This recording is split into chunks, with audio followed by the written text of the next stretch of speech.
tôi sẽ giới thiệu cho các bạn về dòng máy Ken. Model của nó là 6110B các bạn nha. Các bạn sẽ nhìn thấy đây là phụ kiện của máy đi kèm. Đây là sách hướng dẫn sử dụng.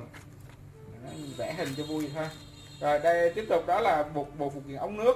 Các bạn có thể nhìn thấy ống nước, rồi ốc, quýt và cái để dắt nước vào nha các bạn nha. Trung Quốc thì thông thường nó chuẩn bị rất là đầy đủ cho các mình. Đây là tay cầm đuôi. Đó, các bạn chỉ cần kéo vào và kéo ra thôi, rất là đơn giản. Đó. Rồi đây là tay cầm ở phía trên, các bạn chỉ cần vặn như thế này thì sẽ rất là nhẹ nhàng cho mình cầm, bắt mình cầm. Thành phần không thể thiếu của chúng ta đó là máy. Tôi sẽ cho các bạn xem tem máy Ken.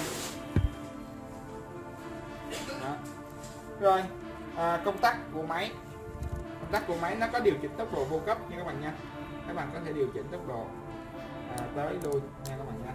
Rồi phía trên của nó là đầu cốt.